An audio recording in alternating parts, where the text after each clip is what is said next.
तो खेल से जुड़ी इस वक्त की बड़ी खबर आपको बता रहे हैं, जहां पर विनेश फोगाट को सिल्वर मेडल नहीं मिलेगा। आपको बता दें कि सीएएस ने अपील खारिज कर दी है। जहां सूत्रों के हवाले से बड़ी खबर आपको बता रहे हैं, विनेश की अपील खारिज कर दी गई है। सूत्रों के हवाले से ये बड़ी खबर आपको बता रहे हैं, जहां विनेश फोगाट की अपील खारिज कर दी गई है। विनेश फोगाट को अब मेडल नहीं मिलेगा। सीएएस ने विनेश फोगाट की अपील को खारिज कर दिया है। तो इस वक्त की आपको बड़ी खबर बता रहे हैं, सूत्रों के हवाले से ये बड़ी खबर सामने आ रही है। तो ओलंपिक खेल में आपने देखा कि किस प्रकार से एक अच्छा प्रदर्शन यहां पर विनेश फोगाट की ओर से किया गया था।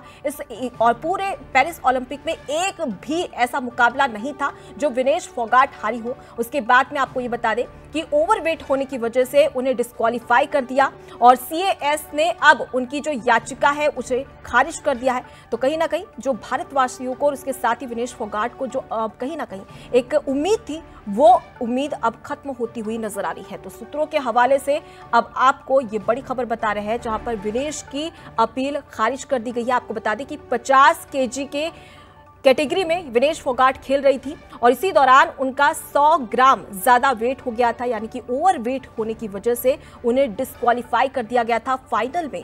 और इसी को लेकर अब यहां पर एक याचिका सीएएस के सामने विनेश फोगाट ने पेश की थी, लेकिन अब वो अपील यहां पर खारिज कर दी गई है। तो चलिए, इस खबर पर ज्यादा बातचीत के लिए हमारे साथ में न्यूज हेड शरद द्विवेदी जी जुड़ चुके हैं। सर, जिस प्रकार से हर भारतीय को यहां तक कि विनेश फोगाट को यही उम्मीद थी कि कहीं ना कहीं एक मेडल तो विनेश फोगाट वापस भारत देश लेकर आएगी, लेकिन अब सीएएस ने ये अपील खारिज कर दी है।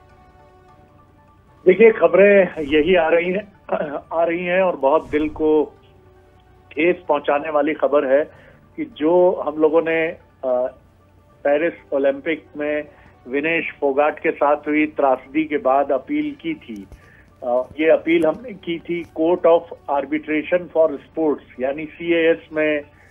इसके लिए हमने केस दायर किया था जी। और इस पे सुनवाई भी लगभग पूरी हो चुकी थी, लेकिन फैसला सुनाने की तारीख खारिज होती रही। अब इस मामले में बुधवार को यानी 14 अगस्त आज फैसला आया है जी। और उनकी अपील खारिज कर दी गई है, जिसका निहितार्थ यही है कि अपील अगर खारिज हो गई है, यानी वो उसको सुनने योग्य या उस पर निर्णय लेने योग्य उस अपील को नहीं पाया गया है, तो सीएएस का ये डिसीजन बताता है कि वो सिल्वर से वंचित हो गई हैं, उनको सिल्वर मेडल भी नहीं मिलेगा। अब इसमें आगे क्या कार्रवाई होगी, इसको लेकर अभी क्लैरिटी नहीं है जी। आगे क्या कोई और फोरम भी ऐसा बचता है, ऐसा प्रतीत तो नहीं होता है। और पीटी उषा और नामचीन वकील जो देश के हरीश साल्वे, उन्होंने इस मामले में विनेश फोगाट का पक्ष रखा था। तो आखिरी उम्मीद थी और वो उम्मीद भी अब ना उम्मीद साबित हो चुकी है। फिलहाल के लिए बहुत शुक्रिया हमसे बातचीत करने के लिए और तमाम जानकारी हम तक पहुंचाने के लिए। तो देखिए, कहीं ना कहीं जो देशवासियों को जो उम्मीद थी, वो उम्मीद अब यहाँ पर खत्म हो गई है। दरअसल विनेश फोगाट ने सिल्वर मेडल के लिए याचिका लगाई थी, अपील की थी, लेकिन अब इस याचिका को, इस अपील को खारिज कर दिया गया है।